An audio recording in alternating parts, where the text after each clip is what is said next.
Good evening, ladies and gentlemen. It is now time for the Unconventional Pastor.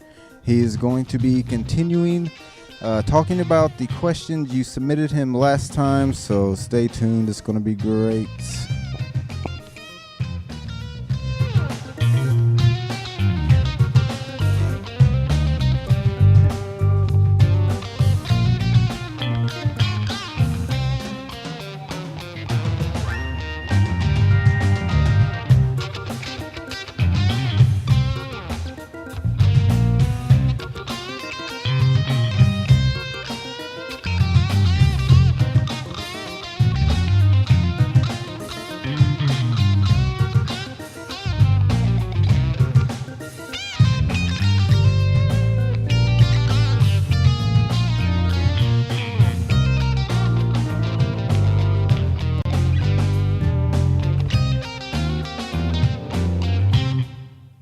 Well, good evening. It's Bob Greaves. Call me the Unconventional Pastor. Good to be back with you tonight. And as Matt was telling you, I'm going to be continuing on with some of the questions that have come my way. And by the way, not all these questions are asked of me recently, but back when I actually was actively involved as in a pastoral role with some churches, these are the kinds of questions that many times would come to me. Some of them would come to me from people who were people of faith. Some of them would come to me as sometimes challenges from people who are not people of faith, or people just inquiring, trying to figure out, well, what are you saying? How do you make sense of this? So these questions come from various different flavors, motivations, and are asked for various different purposes. Some of these questions that I hope to cover here are questions that have come up. People have sent me either messages, or I've seen discussions on Facebook in various different groups that I belong to, and I do belong to a mess of them, where different things are discussed in different ways. So anyhow, with these questions, one question that I find has come up an awful lot. And I find that more often than not, this is a question that is asked to me by people who do believe in God, people who have faith in Jesus. And more often than not, they really don't like my answer. It's fortunate, but they just don't like the answer. And the question that I get asked is, how can I know God's will for my life? And if I could give you a quick answer, the quick answer, which doesn't really explain anything, is, well, why would you ever want to do that? And why would God ever have a will for your life? Your first clue is, first of all, that you have a life. It's yours. None of that. But your second clue is that you must realize that to a certain degree, you're responsible for it. So why you would want to live your life based on what someone else wants you to do doesn't make sense to me. Why would you want to do that?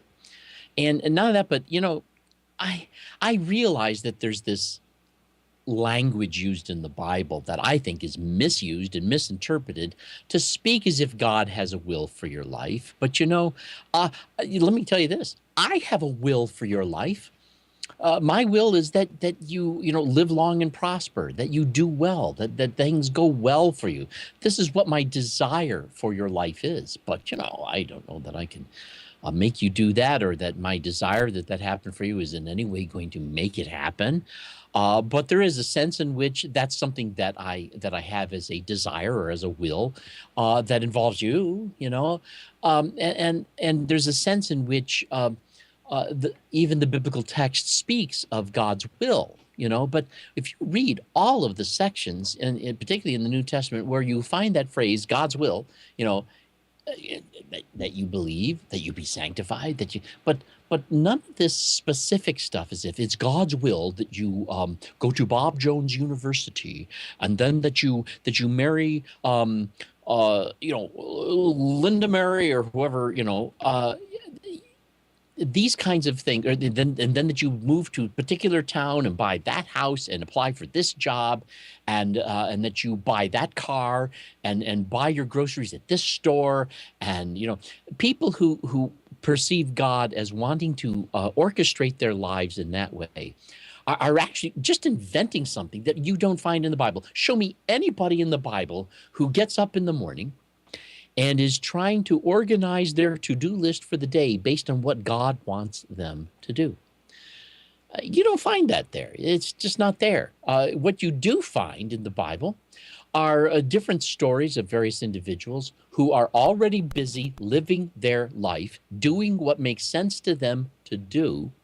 And then while they're in the midst of doing it, they get interrupted by God, called to do a particular thing. And there may be no other biblical text in the entire Bible that involves God interrupting them at any other time in their lives. And so even the biblical notion, whether you believe in it or not, doesn't include this concept of God micromanaging your life. I'm sorry. Life isn't easy. We all have to figure out what we're going to do. We all have to grow up. We have to become adults. We have to get a job. We have to find a way of meeting our adult responsibilities. And this isn't always easy. But it's not as if God is going to provide you with some sort of shortcut. So that, oh, no, I got this all worked out for you. Just follow me. You'll figure out what it is, and I'll show you step by step. I don't know anybody who claims to be following this imaginary will of God who can, when you discuss with them, so how do you know this is God's will, who can actually come up with a very coherent argument for it.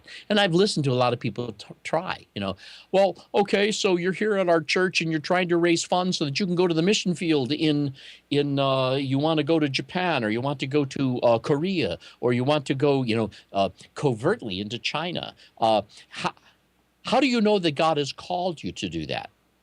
And when you hear their explanations, you hear them talk about a bunch of things that have absolutely nothing to do with, though most people talk this way, have what they would consider a biblical faith. There's nothing in the Bible whatsoever about the ways in which they are attempting to determine these things. There's an excellent book out there that I think was well written by somebody who actually was part of the Multnomah School of the Bible. His name was Gary Friesen. And by the way, his name is spelled unusually. Both Gary has more R's in it, I think, than normally appear in the name Gary. And Friesen is not spelled the way I would have thought. I can't recall how it was, but he wrote a book a long time ago called, it was something like The Will of God, a biblical alternative to the traditional view, something along those lines. But in that book, he spends almost the first half of the book explaining the traditional view of, finding God's will. And I think he does an excellent job of talking about the way most people would explain you're supposed to go about finding God's will. He then goes on to debunk it in its entirety. Of course, at the end, I think he kind of undoes his work by revealing some of his Calvinistic views and then saying that, so you don't have to figure this out. But when you get to heaven and you turn around, you'll realize you did exactly what God's will was for you to do. So he's basically altering his concept and saying that this is not something for you to figure out. You can live your life responsibly the way it makes best sense to you. If God interrupts you, do that. But in the meantime, do what you think is the reasonable and proper and right, and seek out to just merely be the best person you can be in light of your faith, and you'll discover you ended up doing exactly that, which was God's will. I wouldn't go so far as to say that, but I'm saying that there's no reason why God needs anybody to be doing anything specific. Life is what it is. And if God starts manipulating this around, then life is different. And life is different in a way that is unnecessarily different than way life is. So if you can't learn the lessons of life, simply letting life be what it is, then you can't learn the lessons of life. None of that, but it's not until you experience the fact that I don't care if you find this to be the shortcut you'd like to have, until you recognize figuring out what you're going to do with your life is your responsibility. And when it works, you can take credit for having found a good way or discovering a few good things. And if it doesn't work out, you're going to have to take responsibility for having misjudged or not being properly informed, or actually just not being in a good place when other people were doing things that fouled up otherwise really good plans. And this is the way it happens. And you got to accept the challenge of life on the level at which it comes at you. And until you recognize that this is your responsibility, I'm going to tell you, you're not going to have the wherewithal or the proper motivation to face it squarely the way you need to in order to do it well. And so I suggest to you that it's really counter spiritual and counter theological to believe in this nonsense that God has some sort of specific will for your life. Now, I don't discount the fact that there are certain sections in the text that say certain. Apparently, God calls King David to be king. Is there anything in the text that tells you that that God called his stable hand to be his stable hand? Or is this merely are those all those events that appear in the biblical text talking about how God comes upon a person, comes to Gideon, I've called you to, comes to Jeremiah, I've appointed you to be a prophet. When God does all these things that the text talks about, isn't it quite possible that the reason why the text talks about these things is because they are extremely rare, highly unusual, and so the text points out these things as happening? But you do not see this as the routine way of living for absolutely everybody who supposedly belongs to the community of faith. It's just not there. So it's a false concept. It's an irresponsible concept. This is your life. You need to live it. You need to take responsibility for it. I'll tell you this.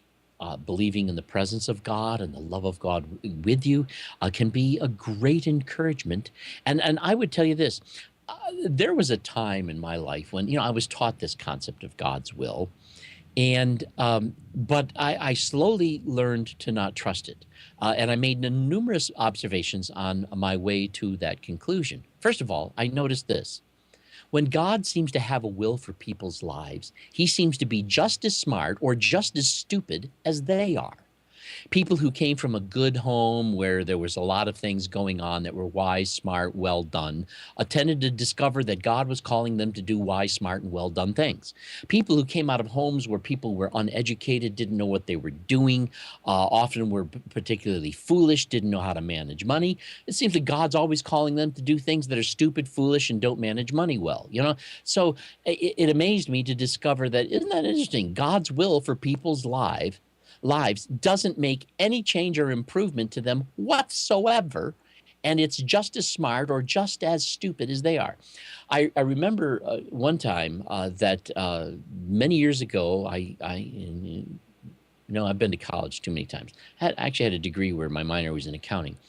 And I used to work as an office manager, and let's see, was it during that time or it was even earlier than that? No, I was a computer programmer at that time. Yeah, I went to school and became a computer programmer. Graduated with a 4.0 too. That was fun. I hated the job though. I couldn't stand computers that way. It just weren't personal enough for me. Anyway,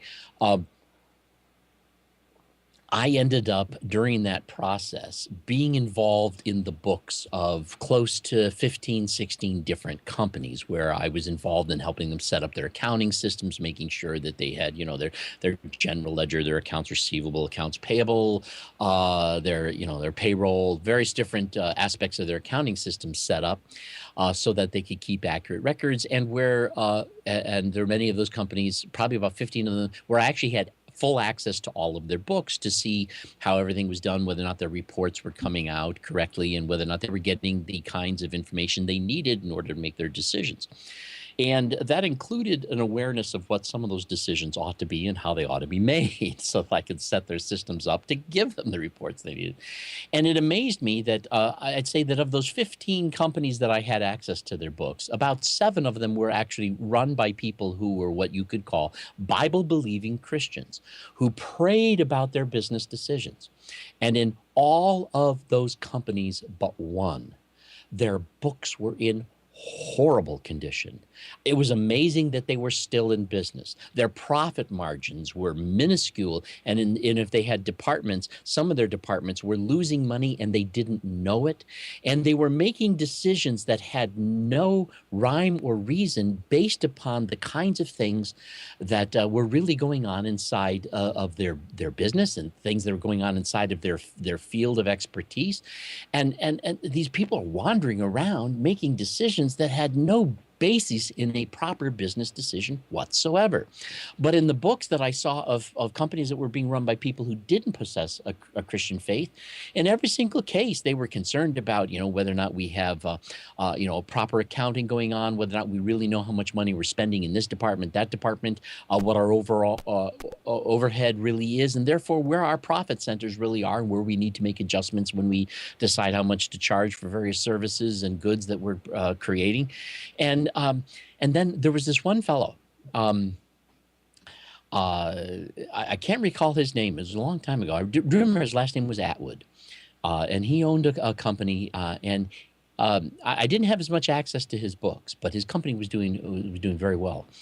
And he confessed to me one time. He said, I really feel in some ways like I'm a failure of a Christian businessman because I try to pray about these decisions, but I don't get answers, and nothing that I can really sense and really count on, and so I end up having to make these decisions based upon the education I got and the business principles I've learned from reading books and studying these concepts of managing a business and from the experience I have, and he was doing very well, and of course, I was not in a position where I could tell them, well, over here at XYZ company, they're broke, so don't think there's. I couldn't tell them things like that. It just would not have been appropriate. But I was so amazed that here, the one fellow I thought was an excellent example of a company that was doing very well was a man who was confessing that he couldn't do this the traditional Christian way. I'm thinking, well, good for you. It's a good thing you can't, because you know what? You'd be making a lot of very, very foolish decisions. Without going into too many details, talking about it, I remember one time I had to do some research for a particular company that I was working with, where they were trying to make a decision as to whether or not they should invest a considerable sum of money, a bit more than most of you and I would earn in a year's time, where they're in a particular venture. And I did some investigating to determine that all the I's had not been dotted nor the T's crossed to make sure that that everything was kosher and properly set up the way it ought to be. And my recommendation was that they not invest the money. But the owner of the business had prayed about it, and because he had visited the church of the people he was about ready to do business with, and thought that they were just so full of worship and really loved God, he really felt that this was the direction God wanted him to go in. And surprise, surprise, he not only put in the amount of money he was considering, he upped it. And make a long story short, lost every penny. Now, to me, this is not due diligence. This is not the way you do business decisions. If you're going to make a business decision, you need to do it based upon the concepts that we can well determine are part of making decisions within a business. And if you're going to be a business person, you better learn what they are, or you're going to be making bad decisions. And so, these people who are trying to apply it specifically in there, that, this is God's business, that they're not doing well, because they're trying to use God's direction as a substitute for their own taking responsibility for the kinds of decisions they're involved in, and making sure that they're the kind of people who possess the gifts, the skills, and the ability to properly make such decisions. This is particularly important if you've got employees, because their jobs depend upon the outcome of some of the decisions you alone possess the ability to make as to whether or not they're going to even continue to have a job. And so you better make sure that you're making these decisions well. And if you're making these decisions based upon some feeling you have because you were praying about it, it's not a surprising thing to discover that when I looked at all those books, that the books of the Christian businesses of the men who were doing that were deplorably horrible. And sometimes you couldn't even talk to them. You couldn't explain to them anything. One fellow who was paying his bills in a particular order because this is the way he felt that God wanted him to. And I told him, I said, your biggest expense is, well, I won't tell you what it was, but your biggest expense is for this item. And this particular item is costing you thousands of dollars a week. Not only that, but you have to raise thousands of dollars a week in order to pay for this item on an ongoing. And this item is offered to you COD at a 2.5% discount. If you were to buy this stuff COD, you got to come up with this money every week, even if you're going to be paying the stuff you bought 5 weeks ago. You're tending to pay for it 45 days late, and sometimes paying a 2.5% penalty for being late on it because you're trying to find a way of making sure the business is successful enough to meet all these needs. And since it's your biggest bill, it's the one you shy away from, where really it's the one you should attack aggressively. And I tried to show him how he could save $50,000 a year, more than enough to make up the difference of what he's worried about in his cash flow. Anyway, nothing I could tell him would make him feel that that's what he ought to do. And it was useless. So as I went through this, this convinced me that this is simply a ridiculous and absurd way of going about one's life. God doesn't have a will for your life. And if there's anything he has for you to do, specifically, if you want to believe in that, if there's anything he has for you to do, he'll interrupt you and you can be available then. Isn't that what happened? Paul was busy going down to the road to Damascus. He had something to do, and God interrupts him, saying, I got something else for you to do now. Isn't this the way it was for the people that even Jesus called to be his disciples? They're busy fishing. They're busy doing this. He says, hey, come over here. I got something for you to do. This is the way that it was for all these other people. Let it be this way for you. Don't sit around doing nothing, trying to figure out what it is you're supposed to get busy. Do, become. And if there's anything that might, come up, I guess you can let it come up. And I would expect that if you're going to be honest about trying to be a biblical Christian, that you'd realize that of all the entire populations that are involved in the biblical narratives, that the number of people who received any specific instructions represented an extremely small percentage of all of those people. So if I were you, I'd stop looking for it. And if there's any way in which it's real, it will come to you. So give it up. How can I find God's will for my life? Don't worry. If God has a will for your life, God's will find you. Okay? That's basically the answer. Another question that is in some ways, I think, philosophically related to that. A lot of people ask me, does God control everything that happens in my life? Is he orchestrating things? Absolutely not. And there's no need for him to be orchestrating absolutely anything of this sort. I think that a lot of people, they want to bring sense to the things that happen. And I suppose that's a good thing to do. I don't know how you're going to manage your life without trying to put the things that do come your way into some sort of a worldview and perspective as to how they happen. Because the better you can nail that down, the more you're going to be able to deal with them well.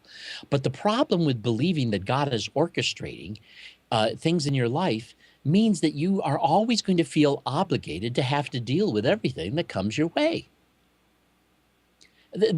You completely fail the triage. There are things that have come your way. You've got to be able to say, no, that's not me. That doesn't fit with who I am. And you need to be able to make that decision and make that decision quick enough to not be wasting your time. And there are also going to be things that are going to come your way because other people are not doing what they ought to be doing. And you might have to call somebody on the question. I remember one time I had a guy who he was struggling financially. And he then ended up with an inheritance that was going to really be helpful to him. But a relative of his was the executor of the will. And this relative ended up squandering all the money. And it was gone. So that by the time the inheritance was there, it wasn't there. And his response to me in talking about it was this: I guess God just doesn't want me to have any money. And my response was, because he's trying to make sense of the things that happen in his life as if God is orchestrating them. I said, to be honest with you, I think it's that your relative didn't want you to have the money. I think that's what's going on here. And, I think you need to be honest with the fact that that's the will that exists in this person. And they're the ones who made these decisions, and that this is the reason why you don't have the money. Okay. And maybe, if you're going to believe that God just doesn't want you to be having the money, you're putting yourself into a story that you're going to use to explain your life and your purpose in life and your role in life. And that's a bad thing for you to be doing. And not that, but you're also going to find yourself accepting the roles that other people play in your life when they take money from you. And I'm trying to advise. I was unsuccessful in demonstrating to him that this was an incorrect view of God, and an unworkable way of managing his life. Now, what he needed to do about this other relative, I'm not sure. I don't know that he needed to have him prosecuted or turned in, or just have it out with him. But until he learns to realize that this was done to him by the deliberate decision of someone else, how is he ever going to learn to expect other people in his life to behave properly toward him, and to play a role in saying that this is what he expects of them, and to recognize that when it comes to money, people can sometimes turn dishonest. And when there's significant money involved, this can be particularly tempting. So don't be stupid, don't be naive, and don't cast your fate to the wind and let God deal with it. That's not responsible. So does God control everything? No, I don't think that God controls anything. Now, certainly I am a believer in God, and I'm a believer in I believe in creation. I believe God is the origin of life. But to me, like when I see something like what is spoken of in Romans 8:28, where God causes all things to work together for good to those that love God, I see God at work in the outcomes, in the constraints, and that's sufficient. For example, the very fact that it is true that the nature of the universe is such that if you run off the edge of a 100-foot cliff and there are jagged rocks below, and you strike those jagged rocks, the nature of the universe is such that, given the way the rocks are, given the way your body is, given the way 100 feet operates, given the gravity, the gravitational pull of the earth, you're not going to make it. And if you do, you're not going to be in very good condition. Now, that's not because God tears your body apart at the bottom of the cliff. It's because the cliff tears it apart. In other words, you don't have the freedom to decide to jump off the cliff and not suffer the natural and logical consequences of doing so. So there's a sense here in which that's an option that doesn't really viably belong to you. I think that if we're going to be honest, that the way that evil and the way that love works, that one of the things that's true about evil is that evil shrinks the options of what viably works for people, and love expands them. And this is based upon the nature of the way things are. This doesn't require the manipulation of any of these events in any manner, doesn't require that they be controlled. And yet, given the nature of the way things are, based on the constraints of the way it exists and the way you have to deal with it, this does constrain what you can consider honestly as viable options. So, basically, the way I understand God's sovereignty, God has constructed a world where he need not lift a single finger, and eventually evil runs out of options and love never does. And therefore love wins. It's just going to be that way. And that doesn't require, in a sense, any other alteration to the realities of what is. Reality itself conveys to us that wisdom. In fact, unlike, contrary to Cy Ten Bruggencate and Eric Hoven's concept, this is what the biblical proverb actually means when it says, the fear of the Lord is the beginning of knowledge. The fear of the Lord was an expression that talked about a respect for that which is as it is, as the way God created it. And if you're not going to respect the 100-foot cliff, if you're not going to respect the jagged rocks below, if you're going to be foolish enough to think that there's not going to be consequences for the choices and the decisions you make, you're not going to know very much. You're not going to be very wise. But knowledge and wisdom begins when you realize it is what it is. Things are what they are. And until you figure out how the game works, you're not going to be making very good decisions. And if you study the way things are, you're going to learn a lot of things that you can apply in a very useful way. So by respecting the fact that our free will doesn't include developing an illusionary world that's going to somehow work for us, unless we find a way of dealing with the world the way that it is, living to live life the way people actually respond to it, not the way we think they should or we would like them to. Making decisions based upon what can happen, what's likely to occur, what we know we can count on, rather than the I hope it works out this way. God need not control anything in order to be sovereign. It doesn't require that. So does God, no, another thing that I get asked a lot is, does God know everything? Now this is a question that I find difficult to answer too. Mainly because I really don't think people who ask the question oftentimes, I don't think that they appreciate the complexity of the question and the necessary components of any answer to it. They don't, and most people want to believe that God's knowledge is infinite. And when they do that, they fail to even understand what infinite really means. Now, I'm not so sure I'm going to get anywhere necessarily with those who aren't agreeable to this. But the way I came to understand it is this, and this comes from my background, I guess, in mathematics. When it comes to Venn diagrams, I created this Venn diagram in trying to deal with this concept of infinite knowledge. And that is, in this Venn diagram, I created a circle, and then I created another circle. And in circle A, I said, there is within this circle an infinite number of cats. There is in this other circle an infinite number of dogs. And every single cat has a unique name.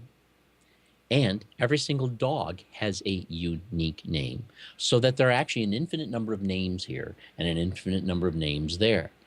And I could say, let's say, just for the sake of argument, that with this Venn diagram here, that God knows the name of every single cat and doesn't know the name of a single dog. If we were to set up the scenario that way, that would mean that God's knowledge is infinite and his ignorance is also infinite. And that's not a logical or mathematical contradiction. It is perfectly possible, when dealing with the concept of infinity, to see how both knowledge and ignorance could both be infinite. And what most people want to think is that if God's knowledge is infinite, that would have to mean he knows everything. And first of all, if God's knowledge were infinite, that doesn't mean he has to know everything. It could mean that there's more. I mean, what's twice infinity? What's half of infinity? It's still infinity. So if God knows half of everything in infinity, then his knowledge and his ignorance would both be infinite still. So, the concept of infinity is not really well understood by people in terms of the combinations, permutations, and all the possibilities. And it gets to be, in my opinion, mathematically absurd and obtuse. And it starts talking about God in a way that just doesn't make any sense to even do so. I suppose if God knows anything, he knows all things knowable. And things are knowable for reasons that make them knowable. And some things could not be knowable for reasons that make them unknowable. And it's quite possible that of all the things that are knowable, that they are in some ways capable of being broken down into an infinite number of categories, as is true of all the things that are not knowable. But when we get down to the biblical text, The word infinity in that sense, as we use it, does not occur in the biblical text. It's not there. Now, I realize it's translated sometimes to try to bring in that Anselmic view of God, but it's not there. You know, it's good enough in the Bible that God's knowledge is sufficient, that he knows what he's going to do. It's sufficient enough that the knowledge is considerable. But this idea, does God know everything, is in some ways, in my opinion, a question that fails to appreciate how much nonsense there exists actually even in the question. So I reject the notion that God knows everything. I would even reject the notion that his knowledge is infinite in any sense that is practical or usable. But the other thing that I think is important to recognize is this. When you look at the Hebrew culture, from which the cult of Yahweh emerged, and from where Jesus reacted, and then you look at Greek culture, this concept of omnipresence, of omnipotence, of omniscience, these omni-infinite principles, these are entirely Greek philosophical concepts. And in the Hebrew culture, they didn't deal with those metaphysical, philosophical things that way. They didn't care about those metaphysical, physical, physiological, or metaphysical things. They didn't care about that kind of logic. They didn't think that way. In fact, the Hebrew culture actually thought that the Greek philosophy was kind of a waste of time and a little bit foolish. And it wasn't until they were conquered by Alexander the Great and many of them became Hellenized that any of them even had appreciation for that kind of thinking. It just wasn't their cultural way of doing it. And so as a result, Hebrew culture and Hebrew language came out where they were more interested in describing things in terms and understanding things in terms of knowing how to relate to them rather than how to understand exactly what they are. And so the truth is, the way to relate to God from a Hebrew standpoint is to know that he knows what you're doing. You know, he knows what's going on. Whether or not his knowledge is something that is kind of, you know, out there abstractly universal is irrelevant to anything you need to relate to. And it's only relevant to your own theological imaginations, which are really, you know, not really living on planet Earth well enough to take responsibility for what you're doing. So we've got, it reminds me of something that even Dr. Bob Jones said, where he said, you know, don't be so heavenly minded that you're no earthly good, you know? And so these infinite concepts of God are just irrelevant. For example, you know, wouldn't it just be good enough to know that God knows everything about you because he pays attention to you? If you feel that God knows you well, but you think that he knows you well just because, well, God knows everything, then the truth is, he could know everything about you, even though he could give a crap who the hell you are. But what if he knows everything about you because it actually puts forth that effort to pay attention, to observe it, to be conscious of it, to make sense of it, to actually engage himself? This is a God who's more personal. You know, a God who's powerful enough to do what needs to be done to make sure that it happens is a God who's far more loving and personal than a God who's just simply all powerful. God is all powerful, cannot care a whit about anything, and just when he's ready to move his magical hand, make it happen. So there's this something about this Greek view of God that is so impersonal and so abstract and so illusory as to be unrelatable. But the Hebrew concepts we find coming from the biblical text, even in the New Testament, which was, although written in Greek, was written by people who came from the influence of this Hebrew culture. They were more interested in teaching a message that showed us how to relate to God, how to relate to Jesus, how to relate to Yahweh, rather than necessarily trying to give us this concept of nature that thereby we operate within this theological construct within our mind that somehow That wasn't the point. So to me, these infinite concepts of God are nothing but Greek philosophical metaphysical musings of even Anselm, I think it was, who said that concept greater than which you cannot conceive, that is who God is. And if you could think of something greater than that, would actually be who God is. That's absurd and that's ridiculous. That's just a mental game where someone is trying to make sure that God is just big, big, big, big, big, big, big, big, big, because that makes him somehow more glorious, I guess. And of course, these same people are often into the opposite thing of trying to turn man into something so small, small, small, small, small, small, small, insignificant, that he's nothing. In order to make God big, big, big, big, big, big, big, they got to make you a zero with the rim rubbed out. It's in my opinion, it is just absurd, dramatic hyperbole, and it serves no meaningful usefulness in any kind of spiritual life whatsoever. So I reject even thinking along those lines as having any practical or useful element in our theology. Let me take a look at some of these other questions I've written down that people have asked me over the years and things like that.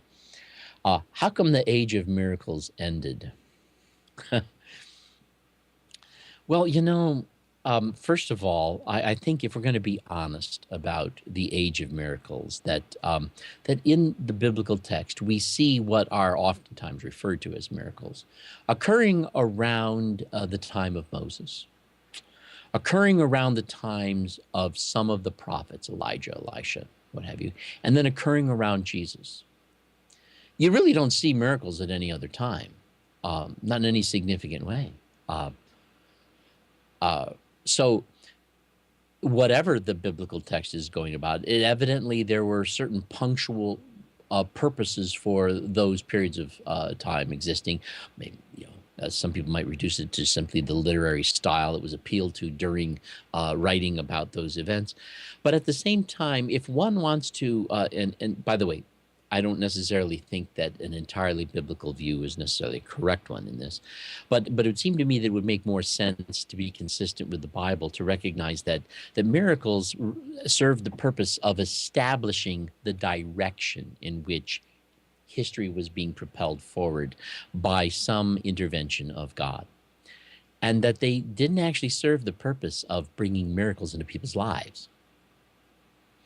And so the miracles don't, I mean, we all like to win the lottery, I suppose. But what would happen if we all won the lottery? Money wouldn't be worth anything. But that there seems to be some purpose involved. And many times people ask this question because they want the age of miracles to come back. They want certain suffering to end.